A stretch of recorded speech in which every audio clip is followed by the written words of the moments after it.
prima puntata di Che calcio che fa per il 2023, insomma, passano gli anni, siamo alla nona stagione di Che calcio che fa. Da 2 anni la facciamo in streaming, un po' per convenienza, un po' perché il Covid ci ha creato qualche problemuccio. Mi dispiace non essere più direttamente in radio, anche se va in onda questa trasmissione su Silvia Music Radio, sulla pagina Facebook di Silvia Music Radio, anche perché poi c'era la possibilità di incrociarci ovviamente con tutti gli operatori del settore, giornalisti e non, con cui ho avuto il piacere in questi anni. Penso che la prossima stagione riprenderemo alla grande, magari anche mantenendo una finestrella in streaming. Vediamo un po' quello che succede, ma ovviamente succede che dopo un approccio iniziale del 2023 delle prime partite del campionato di calcio, dopo la parentesi dei mondiali, ci ritroviamo per esempio con un big match, una partita importante dal contenuto del palmarès, che è quella della Supercoppa italiana tra la vincitrice del campionato di calcio dell'anno scorso, che è il Milan, e la vincitrice della Coppa Italia, che è stata l'Inter. Quindi è una partita molto ma molto interessante, perché bisogna cercare di capire, e lo faremo grazie appunto ai nostri ospiti, il polso della situazione, come si avvicinano queste squadre in una partita secca, che poi alla fine la partita secca può anche avere un risvolto, un risultato anche in qualche modo magari non legato effettivamente al momento storico. Però è vero che alla fine è sempre comunque un merito andarla a vincere, entra diciamo nel parco dei trofei, e quindi ne parleremo con i nostri ospiti. Li introduco subito, ma sì, dai, entriamo subito in clima derby. Abbiamo per il Milan, però non bisogna dirlo molto, perché vabbè, insomma, lui ha un'immagine di facciata per la questione lavorativa. Abbiamo Stefano Melegari, capo redattore sport di Panini SPA. Eccolo.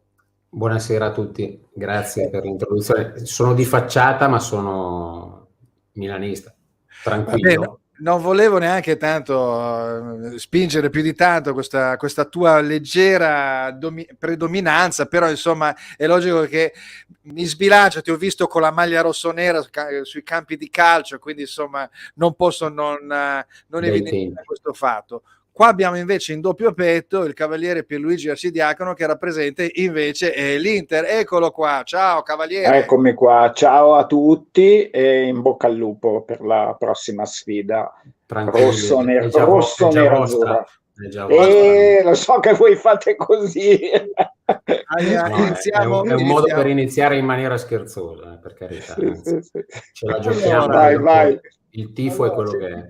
Innanzitutto grazie per partecipare a questa mini sfida. Sarà anche interessante dopo avere delle piccole sfide di tre coppie di giocatori, no? Per ciò che riguarda la difesa, il centrocampo e l'attacco, e voglio sapere il vostro pensiero riguardo a questo, oltre al fatto che abbiamo, grazie alla gentilezza di Stefano Melegari, il conforto delle immagini delle figurine Panini, a seconda insomma degli argomenti che andremo a trattare. Questo perché giovedì è nata l'album di quest'anno, che appunto parte sempre in questo periodo, ed è quello dei calciatori Panini. Eccolo qua, lo vediamo, le grandi raccolte per la gioventù, che quello slogan ci accompagna ormai dalla vita. Io ormai ho una certa età e me lo ricordo già da ragazzo.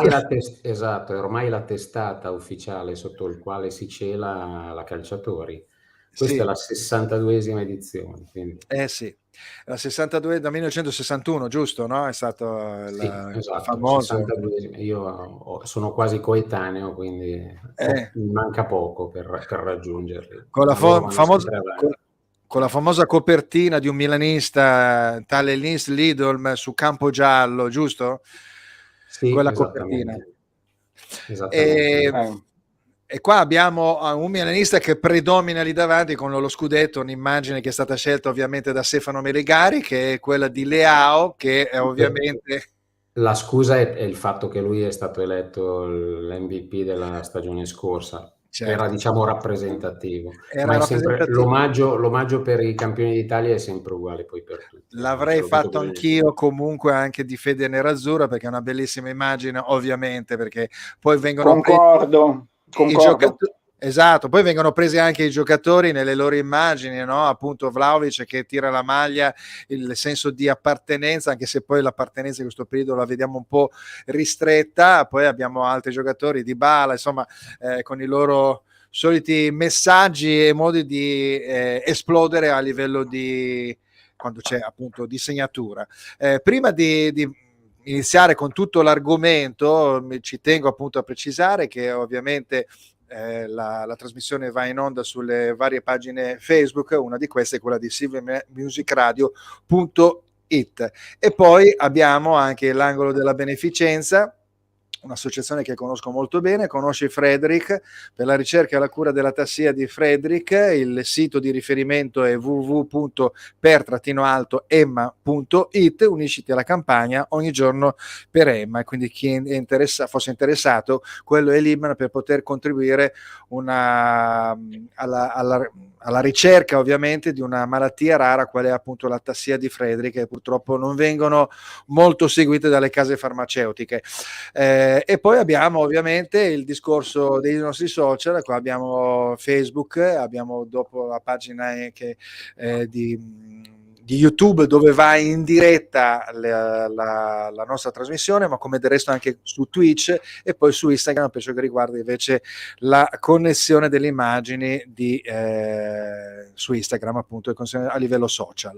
Va bene, prima di iniziare tutto il discorso calcistico, ci spostiamo un attimo in un altro sport, un'altra disciplina che dà tantissime soddisfazioni all'Italia, che è quella della ginnastica artistica, no? E quindi abbiamo ritmica, scusami, vedi?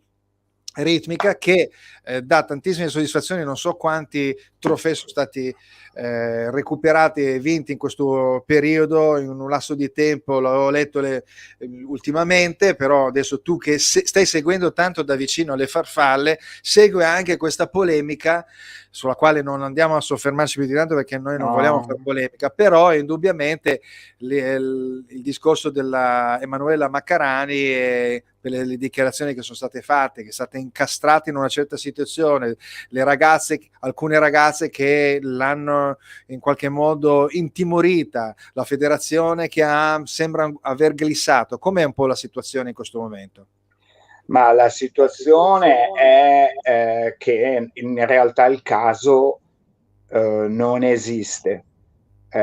Ovvio che c'è tutto un mondo dove quando c'è dell'ipotetico marcio ci sguazza, perché altrimenti non hanno niente nella testa che potrebbero proporre, di cui parlare, qualcosa di interessante, e quindi si è gonfiato un caso sulla base di nulla, perché basta parlare con un nutrizionista, con un preparatore atletico, con un allenatore, con un osteopata, con chi vuoi, con qualsiasi professionista faccia parte di un determinato mondo, per capire che certe dichiarazioni non hanno nessun tipo di fondamento.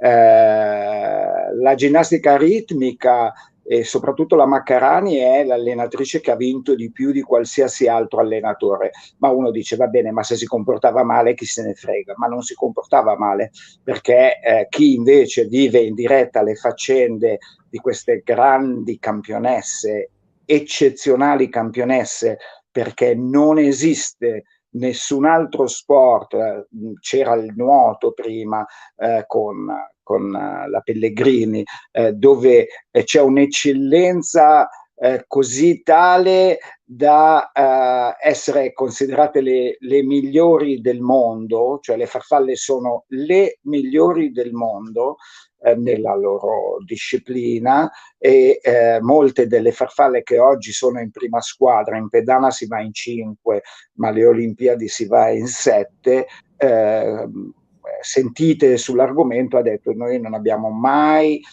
sentito nulla di quello che è stato raccontato. Poi è l'accanimento che fa spavento, che non si capisce perché certe trasmissioni debbano fare queste cose. Vabbè, allora abbiamo capito che è un caso montato d'arte, per qualsiasi situazione venga fuori, ovviamente, che possa in qualche modo creare un prurito a livello mentale o di altro tipo, gossiparo, arrivato a un certo punto non fa altro che essere importante dal punto di vista mediatico, e questo purtroppo è un difetto che va sconfina in tantissimi settori, no? Quindi lo sappiamo, sì, infatti, non è un problema, allora, no? Lo sappiamo benissimo. A me, no, ma prego a te. Io adesso, per esempio, per chi ha fatto sport, io per esempio ho allenato, no? C'è una base, io ho parlato con pugili, con gente che fa kickboxing, karate, bodybuilding, anche per andare a spaziare in settori che non esiste, cioè non raggiungi la prestazione se non hai due cose: lo stimolo e il muscolo. Quindi perché la più grande allenatrice di questo sport avrebbe dovuto vessare, togliendo la pera dalle mani al ristorante? Cioè, perché tu mi racconti, eravamo al ristorante, e che ci siete andati a fare al ristorante? Sono andati al ristorante, lei prende la pera che, permettimi, aspetta, trovo le parole giuste, si espelle il giorno dopo, se non la sera stessa, questa gliela strappa dalle mani e gli dice: cosa fai, brutta cicciona? Ora, io mi ricordo Herrera quando manda in campo Tagnin e gli dice: guarda, quello lì dicono che è il giocatore più forte del mondo. Ma non è vero, tu stagli dietro perché tu sei molto più forte. Questo è lo stimolo che si dà all'atleta. E io ho un filmato della Maccarani con la Maurelli, che è la capitano, proprio così, perché la Maurelli, come tutte le ragazze giovani, c'è stato un periodo che non vedeva molto bene il suo lato B, no? Quando entrano in campo, la Maccarani le stimola e poi la Maurelli stimola le altre quattro, no? Dice: forza, forza, forza Alessia, vai dentro, vai, così. Lei aveva comunicato alla sua allenatrice questo disagio, che non le piaceva il suo sedere, e la Maccarani, mentre entra, fa: Alessia, ti volevo dire una cosa, a me il tuo culo piace tantissimo. Cioè l'esatto contrario come atteggiamento di quello che viene denunciato dalle altre, capito? Quindi non lo so. Io Vabbè, poi, ma mi sembra che la federazione abbia in qualche modo messo a tacere tutto, rinnovando la fiducia nei confronti della Maccarani. Quindi chiudiamo. Voglio dire soltanto una cosa, una piccola denuncia. Allora, queste ragazze dicono di essere state sfiorate da un male terribile. Ma questo male è terribile. Sapete quante sono le anoressiche o le bulimiche o le ragazze che soffrono di questi disturbi alimentari in Italia? 50.000. 50.000, proprio perché il meccanismo mentale che porta a questo disagio è talmente delicato che non scatta per un rimprovero o 2 o 3 o 10 rimproveri. C'è dietro ben altro. Non avrebbero portato alle 50 medaglie che ha vinto la Maurelli, però, hai capito? Ma certo, no, evidentemente è solo un discorso di prendere la palla al balzo e quindi creare non si sa. polemica. Qualcosa dietro c'è, però, dietro c'è. Diciamo che l'allenatore comunque un po' di rigore nelle sue scelte, nel modo di comportarsi, lo vediamo anche nel calcio, deve per forza instaurare all'interno della squadra. Certe volte questa cosa qua viene vista in malo modo, poi bisogna vedere quanto si ecceda, ecco. Va bene, lasciamo perdere questo argomento, anche se... Grazie per avermi fatto parlare. Lo so che ci tenevi, ma io penso allora a questo punto qua, rimbalzo un po' la domanda, non c'entrava niente, però prendo spunto proprio da questo.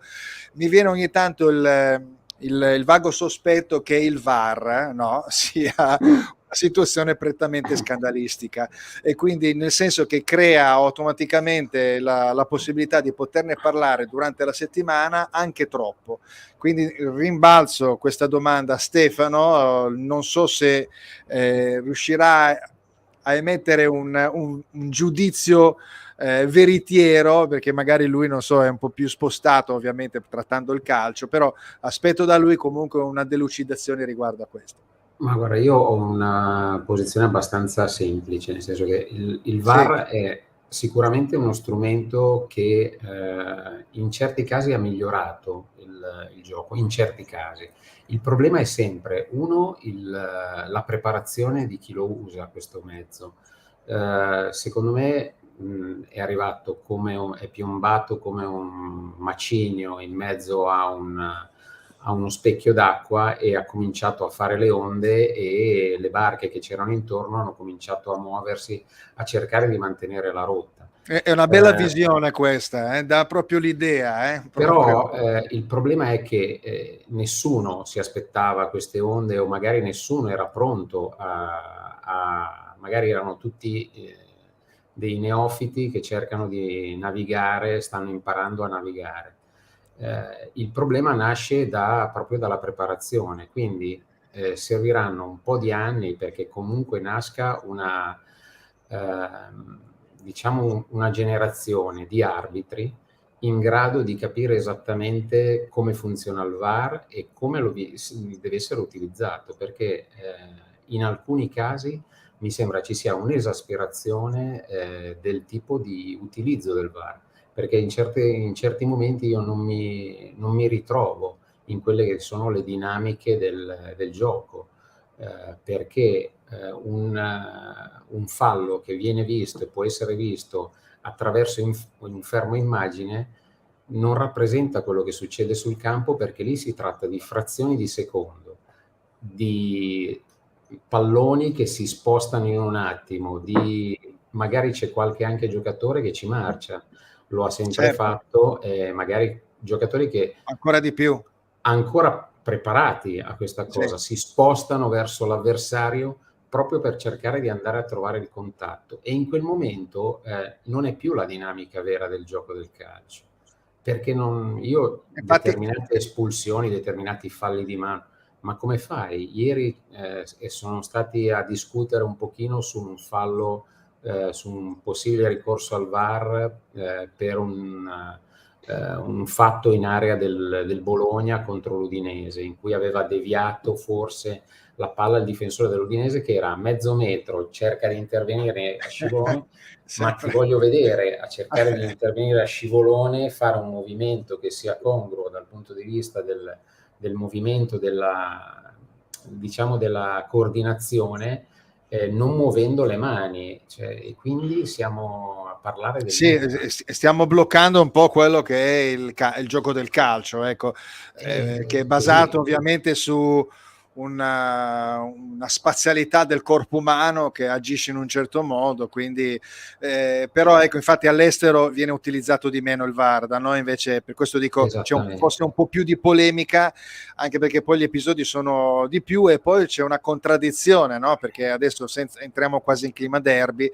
L'anno scorso Milan-Spezia ci fu il famoso gol di Messias su un fallo già su un fermo, ovviamente già fischiato, no? Ovviamente, e quest'anno, dopo un anno, si verifica un episodio simile all'Inter. Uno dice: allora non avete fatto tesoro di quello che è successo un anno fa, e allora ogni volta sembra quasi di dover ricominciare un po' da capo. Voglio ritornare manca quella preparazione, secondo me è lì, cioè deve nascere quell'arbitro, quella serie di arbitri, quella serie di fruitori che sanno, che capiscono questo tipo di cosa, cioè deve nascere la generazione nuova.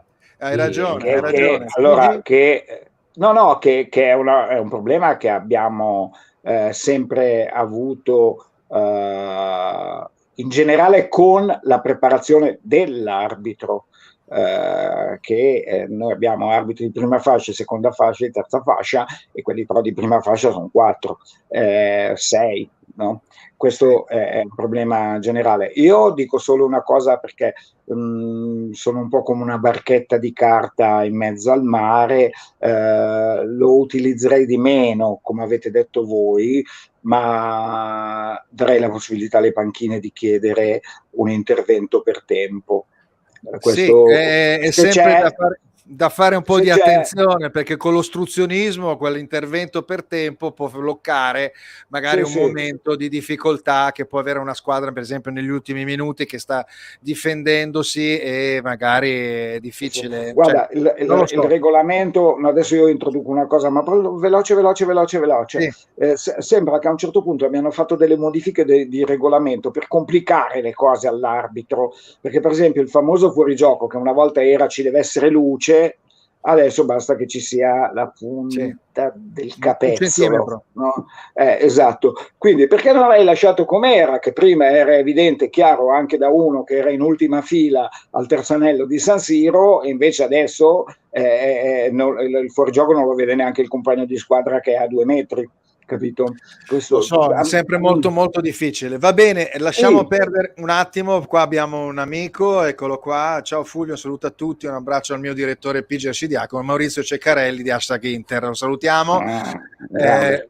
Ritorniamo su un attimo all'album delle figurine Panini. Domando velocemente a Stefano quali sono le novità rispetto alla passata edizione. Ma soprattutto abbiamo puntato molto sulla grafica, cercando di fare una figurina, come si vede anche adesso dalla campagna pubblicitaria, in cui sono figurine mai viste, le abbiamo messi un pochino di traverso tutti i giocatori, abbiamo cercato di fare una posa un po' più accattivante, qualcosa che fosse un po' più moderna, che richiamasse un po' i Belle. social, la fruizione, l'importanza che adesso ha il numero di maglia, oltre che sulla sinistra vedete il palmarès in Italia di ogni giocatore. Abbiamo essenzializzato un attimo anche i dati Fisici del personaggio, fisici, sì. personaggio, esattamente. La data di nascita. Esattamente, sono tutti, anche perché poi rimandiamo ovviamente al nostro almanacco, che poi quella è la Bibbia, e quindi lì se Certo. volete completare trovate tutto, però siamo in un prodotto fisico, siamo un prodotto diverso, andiamo ai bambini, i bambini in questo momento sono dei divoratori di qualsiasi cosa, hanno degli stimoli, e comunque noi si dice sempre che il computer ammazza qualsiasi cosa, ma se provate a dare a un bambino, come succede adesso all'asilo, un paio di forbici, della carta, della colla e delle matite, si divertirà sempre più di qualsiasi altra cosa e saprà sempre interagire. È sempre quello che metti a disposizione, come insegni le cose ai bambini. I bambini sono delle spugne e sanno discernere fra una cosa e l'altra, e sanno utilizzare tutte le possibilità che ci sono in questo periodo storico, e che noi non abbiamo mai avuto. Noi per il calcio avevamo 90° minuto, ci collegavamo con Ferruccio Gard, con Franco Strippoli, con Tonino Carino, e invece il calcio adesso funziona che è un piacere su 1 milione di altre fonti, e quindi bisogna saperli usare e saper andare incontro al tempo che cambia, perché è fondamentale. Mi piace anche a me il calcio di una volta, però il calcio di adesso ha delle sue caratteristiche che deve andare incontro a quelle che sono le nuove generazioni, viva Dio, per fortuna. Ecco, allora a questo punto anticipo una delle domande, perché volevo farvi una domanda riguardante appunto cosa vi ha lasciato il campionato del mondo in Qatar, che si è appena concluso. Eccolo qua con la splendida Coppa del Mondo, tanto anelata dalle varie squadre. Quindi domando a Pigi, poi dopo ovviamente anche a Stefano, no? Cosa ha lasciato? Stiamo parlando di un calcio nuovo, un calcio in qualche modo proiettato, perché è cambiato, ovviamente il calcio è molto più fisico, meno spettacolare. Sì. Che cosa ci ha dato? Pigi? Intanto io voglio ringraziare Stefano per quello che ha detto delle forbici e la colla, perché io adesso non sono più il cavalier Pierluigi Arcidiacono, ma sono nonno Pigi, e nonno Pigi sa benissimo cosa vuol dire quello che lui ha detto, perché noi Certo. a Natale non riusciamo a contenere i regali che porta quel disgraziato di Babbo Natale, e poi alla fine, quando le hanno aperte tutte, loro vengono da me e mi dicono: nonno, le bustine ci sono? E le Ecco, bustine sono quelle del calcio e quelle dei Pokémon, ci sono no? sempre. Esatto. Ci sono sempre, quelle per loro fondamentali, che ci devono essere 10 bustine. Si lamenta il direttore della mia banca, ma le bustine così. Allora, cosa mi ha lasciato il mondiale? Mondiale, intendendo dire anche la trasformazione del calcio, dove stiamo andando, perché... Sì, allora è ovvio che io, da buon vecchio tradizionalista, il fatto che ci si alzi di notte, ma questo mi è successo anche altre volte, non essendoci l'Italia, tra l'altro l'Italia di Mancini, io sono praticamente tifoso di Roberto, ero un po' così, però ho aspettato che arrivasse la fase finale e mi sono divertito a guardare grandi campioni come Messi, grandi campioni come Lautaro, anche se ha giocato poco, però io mi sono contento. Aspetta, che vengo dentro. Eccomi Sì, qua. Sono contento che Lautaro Martinez è campione del mondo. No? Smaccatamente di parte, con una caduta marcatamente di parte. No, ma io sono molto cambiato. Sono molto cambiato dal Pigi che conosci tu. Ed è legato proprio a quei bambini che collezionano le figurine. Perché da quando noi abbiamo iniziato ad avere i figli, e ho visto i musini tristi dell'avversario quando ci trovavamo in 10, 15, 20, 30 a guardare Telepiù, si chiamava una volta, Sky di adesso, ecco, a guardare il derby di Telepiù, e i bambini che perdevano avevano dei lacrimoni attaccati all'occhio grossi come una bottiglia da 250, io non ce l'ho fatta più a essere quello che aveva scritto Vade retro Satana. Eccolo, ecco, cioè non ce l'ho fatta più a essere quel Pigi, no? Quindi io non ho avuto una brutta impressione da questo mondiale, ho avuto una bella impressione di calcio. Okay. Sentiamo Stefano. Allora, se posso permettere, proprio perché secondo me è stato un mondiale diverso, è stato un mondiale che ha fatto dei passi indietro dal punto di vista del gioco e soprattutto del collettivo. Diciamo che l'era moderna, se mi permettete, parte col Milan di Sacchi, perché lì cambia un certo tipo di mentalità. Non sarete sicuramente d'accordo, ma diciamo che la scossa arriva lì, e lì si dà più importanza al collettivo, a come giocano, a tutti devono correre moltissimo, diventa un calcio più fisico.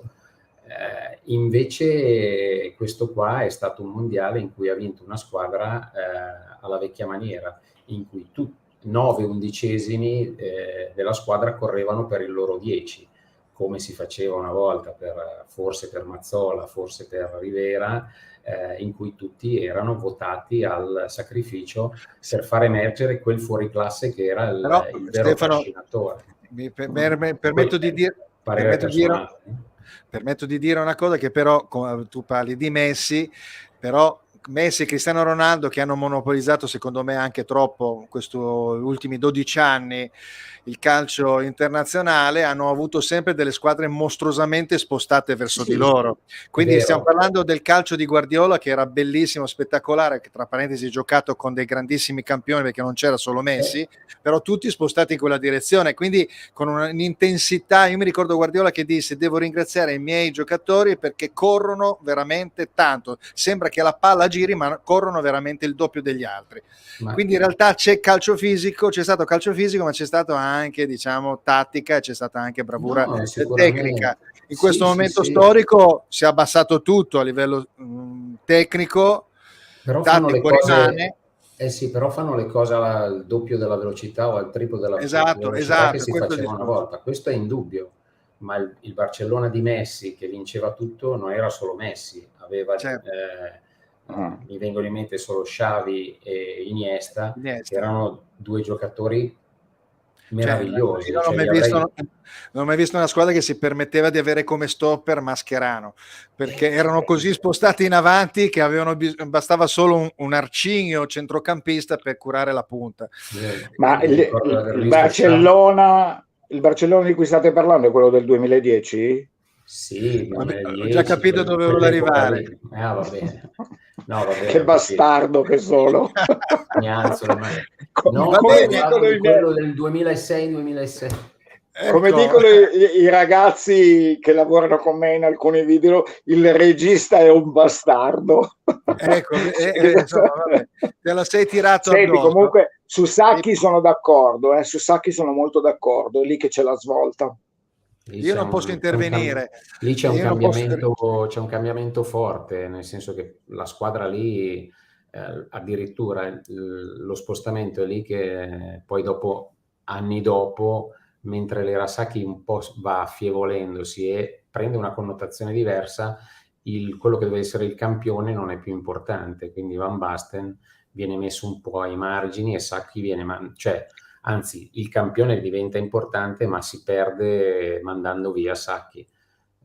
Quindi tu lo sai meglio di me. Io sono amico allora, di... scusa, però a questo punto Vai. qua, Stefano, scusami, Dimmi. era più valido mantenere la forza, chiamiamola così, della geometria, della strategia, del forcing d'attacco, che poi è durato un anno quello di Sacchi, il forcing d'attacco, poi dopo ha arretrato la squadra, perché mi ricordo che il primo anno è stato sconvolgente perché ha avuto un impatto mostruoso su quel calcio di quel periodo, però i campioni ce li aveva e il campione come Van Basten non potevi effettivamente metterlo in disparte perché era un grande campione.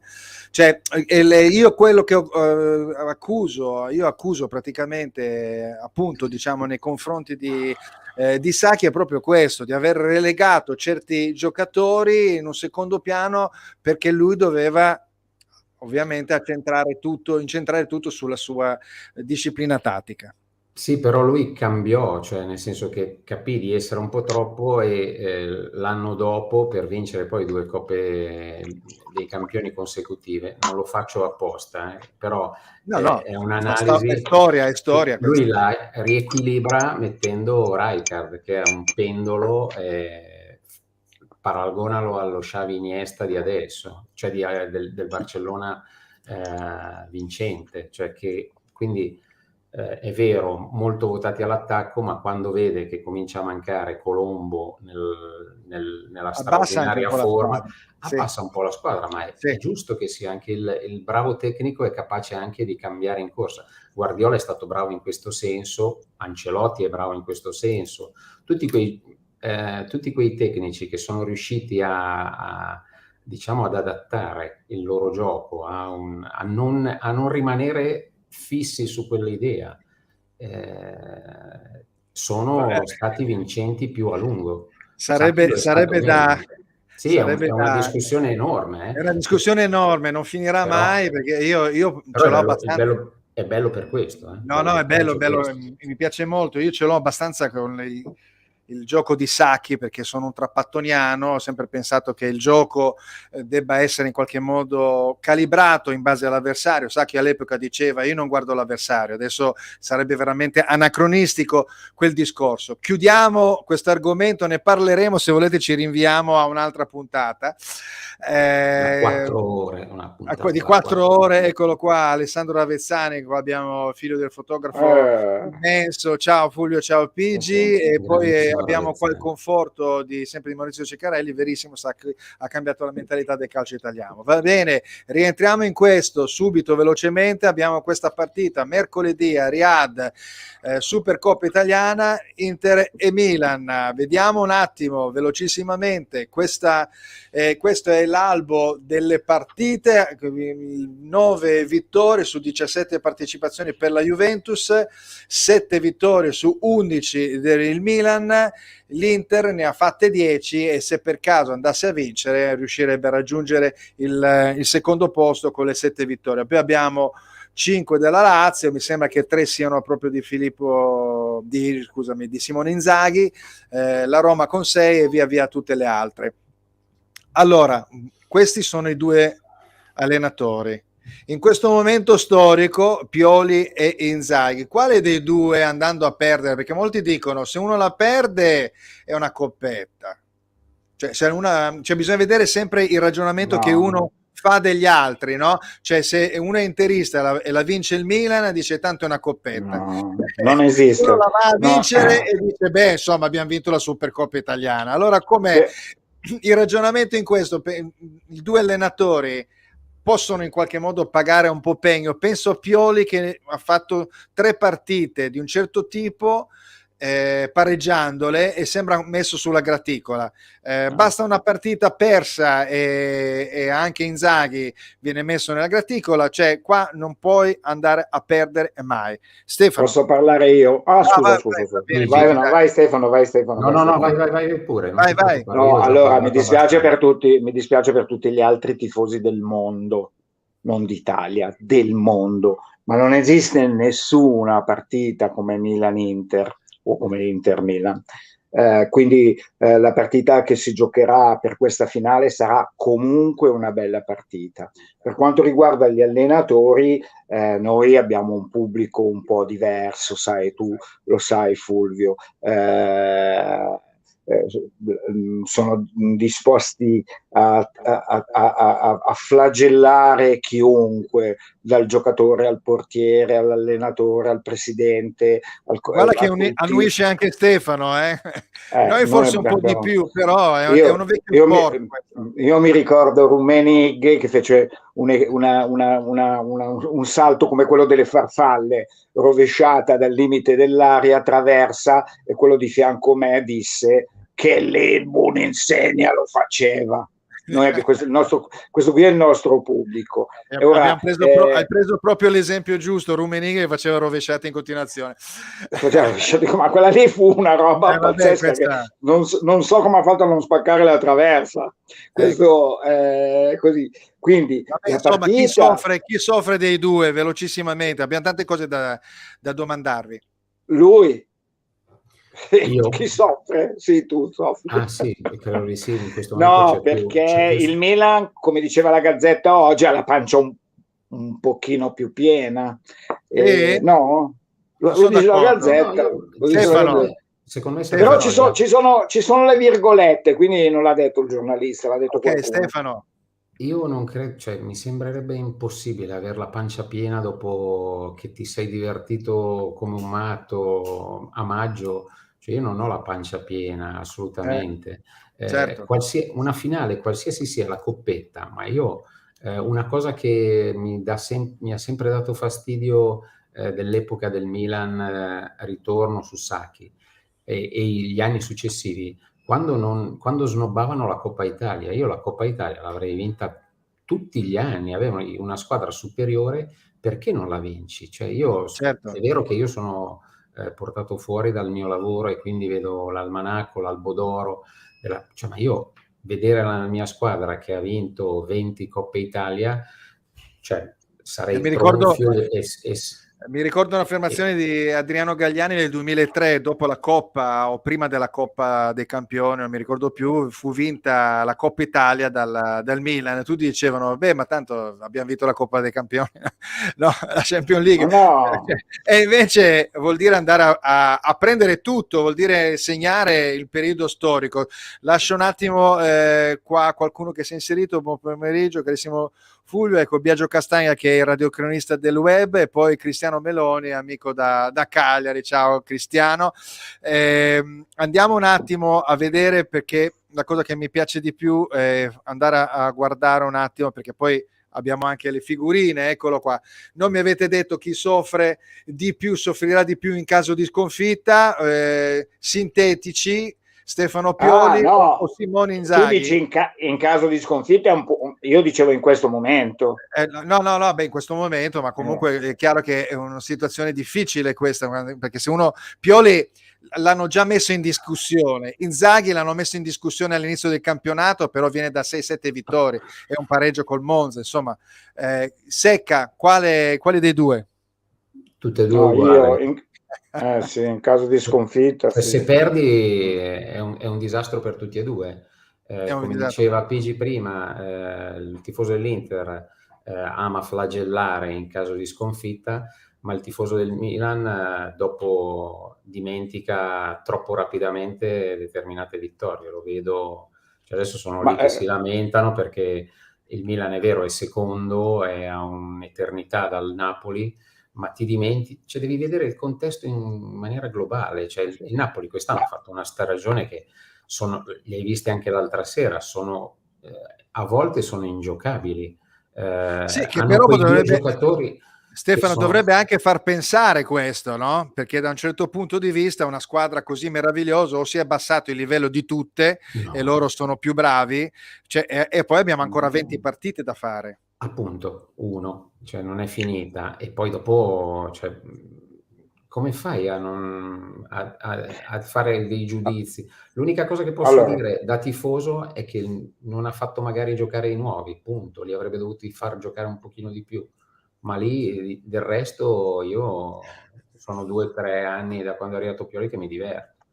Scusa un Dopo attimo. anni di vacche magre, ecco, Allora, prima fermo un attimo il Pigi, visto che tu hai tirato fuori questo argomento, i nuovi, molti dicono che la campagna acquisti è, insomma, è abbastanza latitante, con risultati scarsi.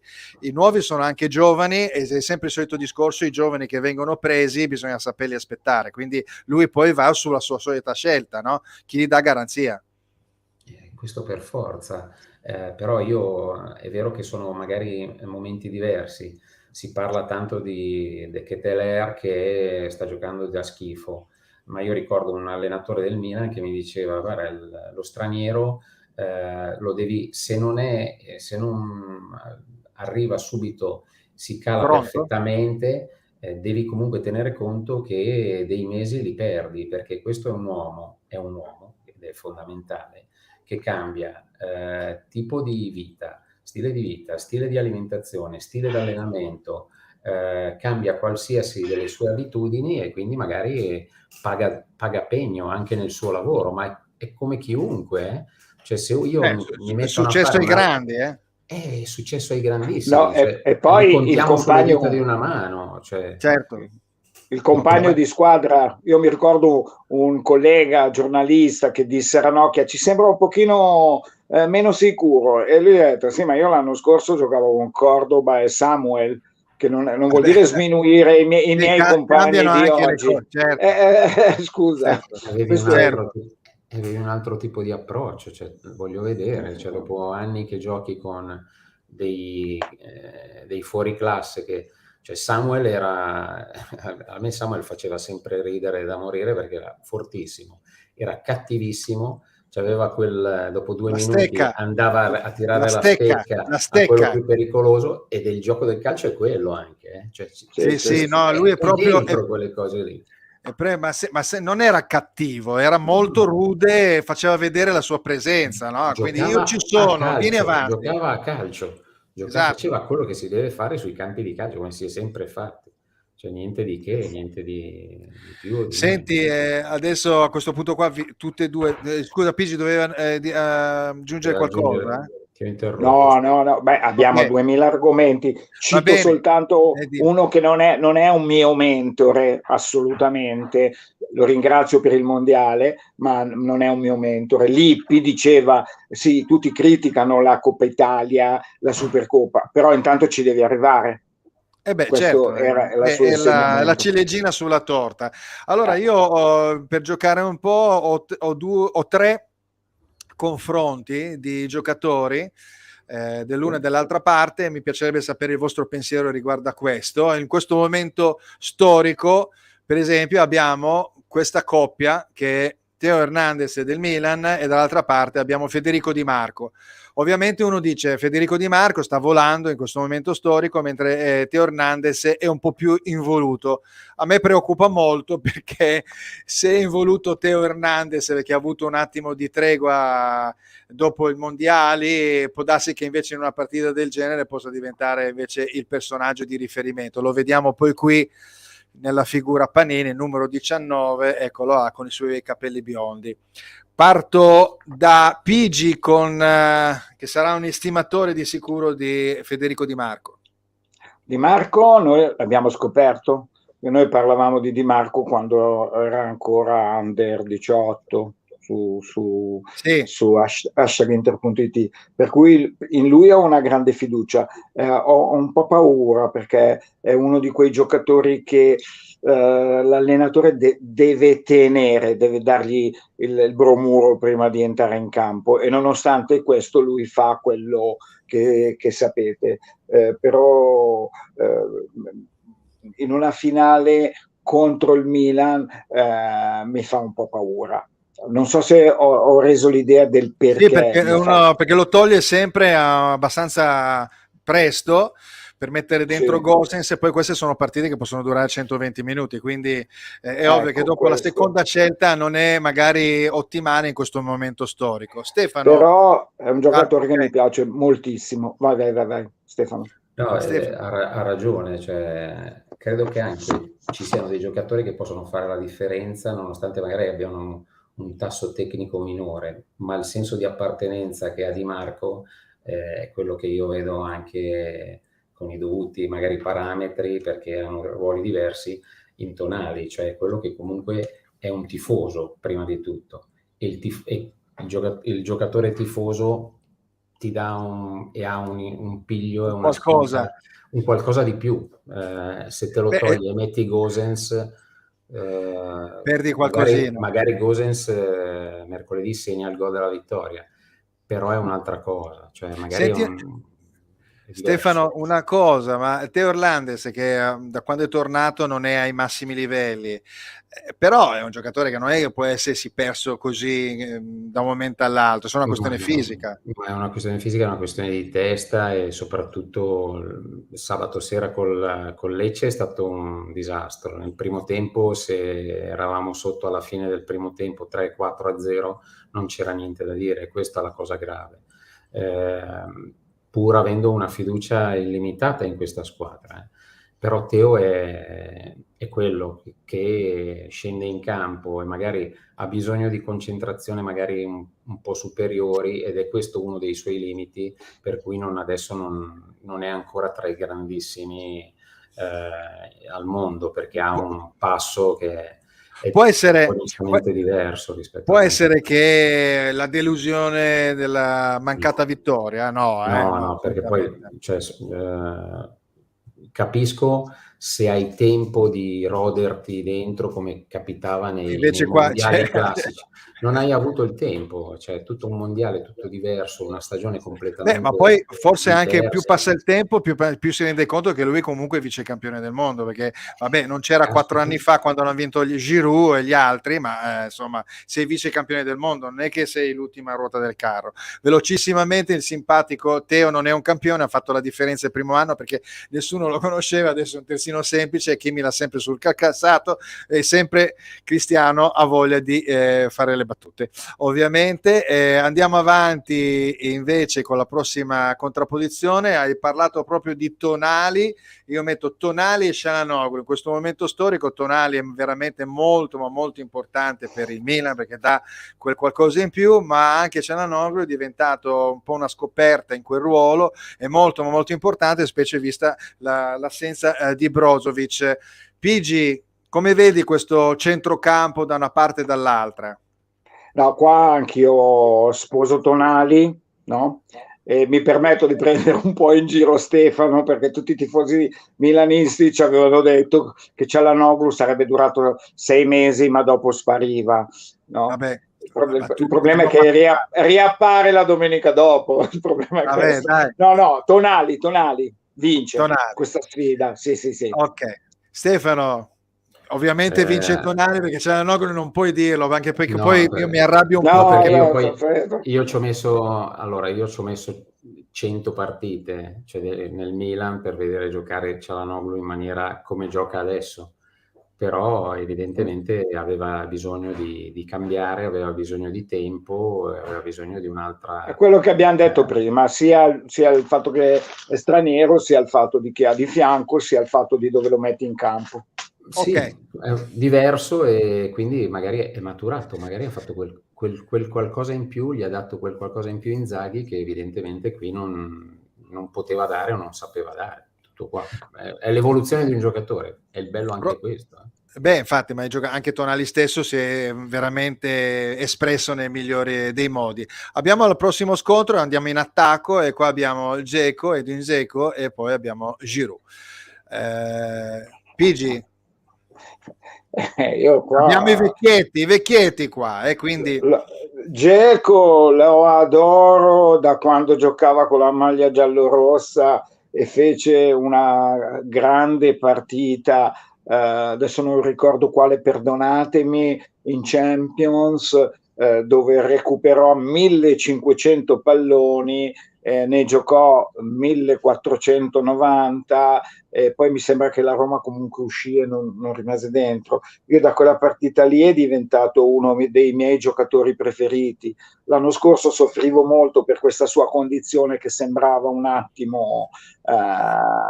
adesso si gioca la leadership con Lautaro per i gol più fatti, quindi perdonatemi, Dzeko.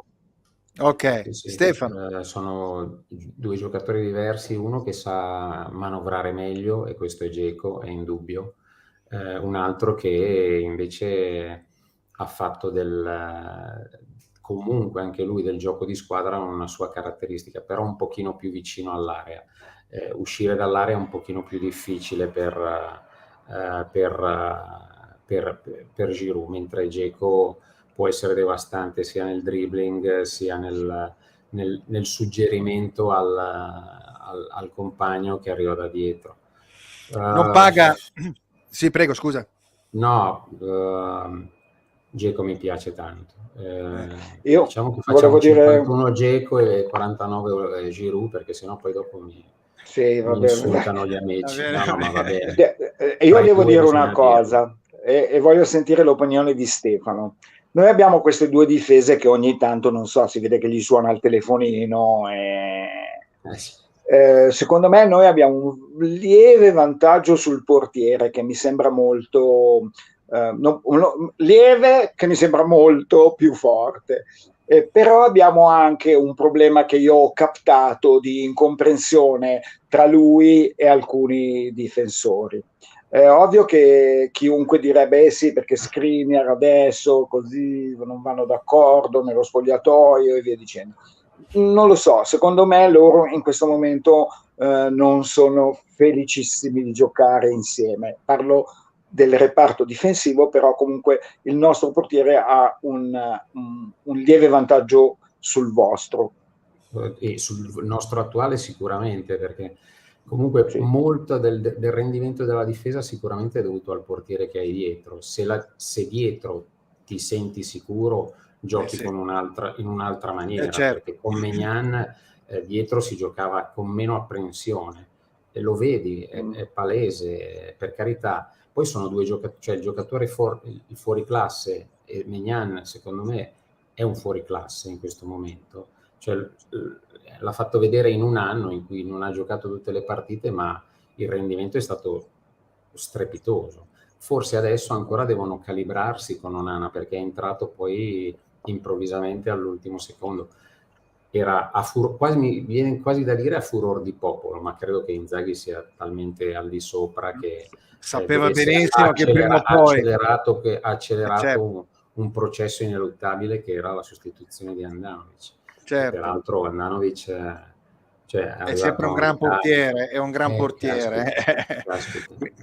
Diciamo certo, che in questo momento con i portieri che ci sono la vince l'Inter sicuramente. Ah beh, certo, sì. Beh, è un giocatore proprio moderno, Onana, no? È pazzo in alcune situazioni, nelle uscite, però ha un piede veramente vellutato, molto importante, quindi il portiere è veramente più calciatore. Parlavamo delle trasformazioni del gioco del calcio, questa è una delle trasformazioni più incredibili. Adesso abbiamo una carrellata di immagini, quindi voglio sapere Calabria, e l'abbiamo qui, Davide Calabria nelle figurine Panini, e quindi l'approccio del rientro di Calabria com'è stato? Mi sembra che stia riprendendo un pochettino la forma. Abbastanza bene, tranne sabato, dove Di Francesco nel primo tempo lo ha fatto a fette, però poi anche deriva da quello che ti succede davanti, perché il centrocampo è sempre l'ago della bilancia, certo, di tutte le partite, e magari lì non hai la copertura adatta in quel momento. Anche sì, poi devi rientrare anche nel ritmo partita, no? Calabria ha avuto l'infortunio, quindi insomma non è facile. Questo giocatore invece, Matteo Darmian, che sembra un usato sicuro, si presenta sempre nel momento giusto, in forma fisica. Sono 3 anni che viene centellinato, poi in certi momenti fa più partite perché è in forma incredibile, e pare che appunto partirà titolare perché Dumfries sembra ancora indietro. Anche questo è un giocatore che nel post Qatar sta chiaramente segnando il passo. Pigi. Ma io, se dovessi fare la squadra io, a parità di ingaggio, non avrei dubbi su scegliere lui rispetto a Dumfries. Quindi va bene la scelta del mister di metterlo, e secondo me farà esattamente quello che hai detto tu, si presenterà puntuale.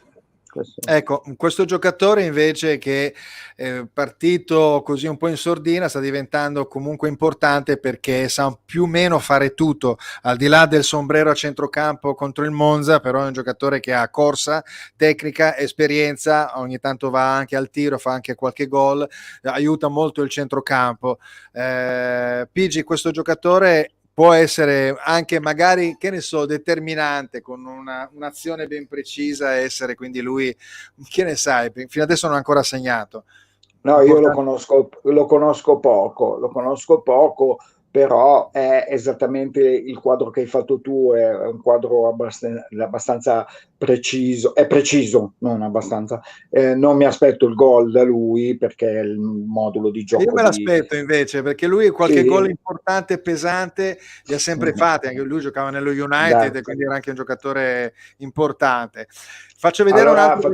Sì. facciamo così, visto che io vengo dai giovani degli anni 70, facciamo pizza e birra sul Va bene, gol. facciamo pizza, dai, va bene, dai, Vada. ok, C'è lui, ok. c'è Stefano Va testimone. bene, il Ciao. panino con la porchetta Andata. fuori San Siro, va bene. Senti, Ok. Con cipollata e con peperonata. cipollata, terribile, poi dopo uno ha il cinghiale per tutta la notte. Abbiamo qua invece questo giocatore, eccolo qua, Lautaro Martinez. Allora, Stefano, parlavamo di Hernandez, che è un giocatore che sembra che appunto quasi soffra il post Qatar, ma tu dici ovviamente che non è vero. A me sembra per esempio che Lautaro invece si sia galvanizzato, a parte il fatto che è in forma strepitosa, probabilmente era in forma meno strepitosa durante il mondiale, visto che gli è stato appunto riproposto non mi ricordo più il giocatore, il centravanti che ha fatto dei gol, che correva per 4, gioca in Inghilterra. Sì, è vero, però fa parte di quel discorso che facevamo prima, cioè l'Inter gioca un po' più per Lautaro, secondo me, cioè è più importante a livello strategico per l'Inter piuttosto che per l'Argentina, quindi magari le difficoltà nascono lì. Purtroppo è uno di quei giocatori, lo dico purtroppo dalla parte milanista, che 9 volte su 10 ci purga sempre, cioè ci francobolla sempre, il gol da Lautaro lo prendi sempre, quindi Senti, maledizione, adesso purtroppo giocherà e quindi... Senti, Stefano, poi faccio anche a Pigi la stessa domanda, no? Allora, proviamo a giocarla velocemente. Penso agli ultimi derby, l'ultimo derby, gol di Brozovic, e poi la partita è stata completamente ribaltata. L'Inter poteva giocare di rimessa e non è riuscita a capitalizzare il gol di Brozovic, e invece è stata costretta da un gioco molto ma molto importante, una pressione continua da parte del Milan, e quindi è stata vinta dal Milan. Quella precedente era il famoso 2-1, quello ribaltato dal gol di Giroud, però per 70 minuti l'Inter dominò la partita e la perse verso... Quale delle due situazioni in qualche modo si può ripercorrere in questo momento? Visto che poi la partita può durare più dei 90 minuti, no? Stefano, può essere una partita molto accorta, visto che anche l'energia in questo periodo si gioca ogni 3 giorni e quindi sia molto attendistica nella prima parte, per esempio, sia da una parte che dall'altra. Qual è il tuo pensiero? Ma non so che cosa aspettarmi, perché gli ultimi risultati pesano come dei macigni, quindi la vedo, diciamo, attendistica all'inizio, ma il problema è che parte del Milan c'è magari più esplosività in Leao, che all'andata fu devastante. Sì. Cioè, cambiò la partita in poco tempo, però è vero che prima del gol di Leao l'Inter ebbe 3-4 occasioni limpide. Mi Sì. ricordo quella di Lautaro, mi ricordo quella di Dumfries, mi ricordo una parata. Adesso sto facendo un po' di confusione. Sì, è vero, magari... non andò sul 2-0, No, esatto. non andò sul 2-0, ma diciamo che o magari aspettò un po' troppo a sbloccarla. Poi pagò il Milan l'inesperienza di De Ketelaere, che non seguì Brozovic, che invece gli piantò La uno ripartenza, scatto. esatto. E lì venne lì. Però lì cambiò la partita. Allora, Cambiò la partita. mi Cosa che non ricollego, successe l'anno scorso. mi ricollego un attimo anche a un momento storico del calcio di Pioli, no? Pioli l'anno scorso vinceva, perché io quando sento dire che sa che gioca all'Inter, il Milan gioca un calcio molto europeo, propositivo, eccetera, eccetera, io dico solo che parte molto in superiorità numerica in ripartenza, quindi il Milan secondo me gioca all'italiana, non gioca un gioco, chiamiamolo così, moderno, come intende dire Sacchi. Mi è sembrato invece, prendo la partita ad esempio pareggiata con la Roma, dove il Milan vinceva 2-0, che per 70 minuti, anzi anche 80 minuti, il Milan ha dominato la partita. L'ha dominata giocando molto su. Allora domando, non è che per caso questo spostamento in avanti dovrebbe essere effettuato con giocatori di livello superiore che riescono a gestire sia a livello di tattica sia a livello anche di esperienza, perché ci sono anche dei giovani all'interno, e quindi forse il progetto di Pioli doveva essere un po' più congelato e continuare a giocare tutto sommato sul 2-0 nella ripartenza, quindi non devi dimostrare nulla, stai vincendo 2-0, porta a casa la partita, punto e basta. Invece mi è sembrato che il Milan fosse molto generoso anche nelle giocate. Credo che questo sia una situazione molto interessante nel cambio quasi tattico di questo momento storico. Uh-huh. Stefano, vai. Hai tolto la voce? Sì, no, vai pure, no. Fisi, vai pure. Prima No, io dico che i giovani devono giocare così, Fulvio. I giovani devono giocare così, non devono su un 2-0 su una squadra come la Roma pensare a mantenere il risultato. Poi io sono anche, adesso non mi ricordo chi lo diceva, dei vari allenatori che ho seguito, come si chiamava? Aiutatemi, perché io sono diventato un po' un vecchio rimbambito, quello del Sassuolo con la barba. 20 anni fa. Di Francesco diceva, però non dite sempre che la colpa è dell'allenatore della squadra che ha perso, perché ci sono anche le squadre avversarie che invece giocano bene. Quindi dà fastidio il fatto dei gol negli ultimi minuti, io mi rendo conto, però se tu hai giocato tutta la partita, gli ultimi minuti, ve lo assicuro io che sono dell'Inter, diventano sempre molto difficili. Ci sono esempi nella storia del calcio, come una determinata finale di Champions League, non parlo della vostra, parlo quella di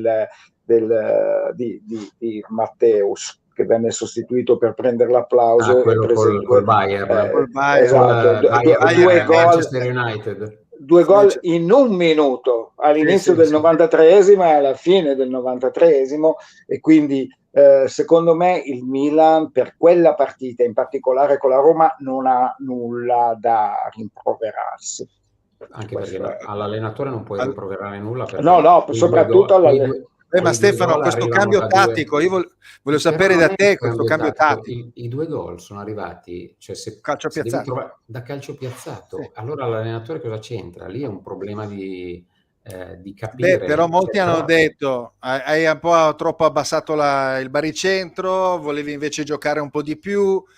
Vabbè, comunque, a me sembra che magari al di là del risultato, mi sembra che il gioco del Milan stia diventando un gioco molto più arioso, importante, eccetera, eccetera, e che quindi questa situazione qua possa in qualche modo far venire meno quello che è stato invece l'attività principale dell'anno scorso, che erano le famose ripartenze, gli strappi di Giroud, di Teo Hernandez, di Tonali stesso, ecco, quindi il mondo va veloce, ma stiamo parlando dei campioni d'Italia, che sono quelli che quest'anno, con grande possibilità, toccati Stefano, saranno ancora i campioni d'Italia. Va bene, no, ma il Napoli però... è il 20 anni che il Napoli fa i fuochi d'artificio, il miglior adesso... calcio di qua, il miglior calcio di là, e poi si sgonfia nelle ultime 10 giornate. però adesso prego, scusami. No, seconda pizza con birra. Il panino con la porchetta non va bene, perché io sono vegetariano. Uno con Fulvio e quest'altro con me. Dunque devono proprio scoppiare, o deve succedergli qualcosa. E va bene, allora lo vinciamo noi. Se non lo volete vincere voi, lo vinciamo noi. Io lo prendo. Cioè, come dicevo l'anno scorso vedrai che il Napoli si sgonfia. Va bene. Vedrai. Io però l'anno scorso, quel derby di Giroud, io ho trovato, cioè, diciamo, mettiamolo sotto metafora, il Milan ha trovato un portafoglio per terra, l'ha preso e l'ha portato a casa. Non è male, Ero convinto che l'Inter non lo perdesse mai. È vero. Però è cambiato qualcosa nella testa di tutti. Cioè, da una parte hai perso quel derby lì e ti sei trovato improvvisamente in 20 minuti ad avere di nuovo dietro le spalle una squadra che soffiava, era in forma smagliante, stava cominciando a crescere, Leao ha cominciato a girare a 1000 e lì ti sei unito. Poi con il problema di quella partita col Bologna, che secondo me ti sei tirato avanti troppo tempo, ed è stato un boomerang alla fine, perché rinvia. Ma l'Inter, se l'avesse giocata a gennaio, non avrebbe avuto problemi, però purtroppo non l'ha voluta giocare. Poi dopo è diventato anche una specie di atu da dover giocare, da giocarselo, e però l'ha giocato male nel momento peggiore. Va bene. Ragazzi, grazie per la partecipazione a Che Calcio Che Fa, è sempre un piacere incrociarvi. Grazie Stefano per i contributi bellissimi. Ricordo ovviamente le grandi raccolte per la gioventù, calciatori e Panini 2022-2023, che sono la passione dei ragazzi e dei bambini, e non solo, ovviamente anche dei nonni.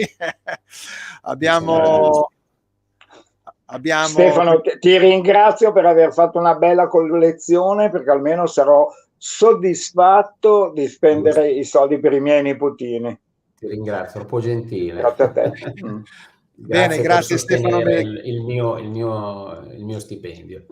Fulvio, però una sola cosa veloce. È vero che Alessandro Ravezzani è il figlio del più grande fotografo che abbia mai avuto l'Inter, ma anche lui ha lavorato 15-20 anni per l'Inter insieme al fratello con le gestioni successive. Anche Alessandro è un bravissimo fotografo. Lo so, assolutamente. Lo salutiamo, saluto anche tutti gli altri, Biagio Castagna, Maurizio Ceccarelli, Cristiano Meloni. Grazie per aver partecipato, Stefano Megali e Pierluigi Arcidiacono. Grazie, alla prossima e buon derby. Ciao, grazie. Buon derby a voi. Complimenti ancora in anticipo. Ciao a tutti. Ciao. Tocchiamo tutto ferro. Ciao.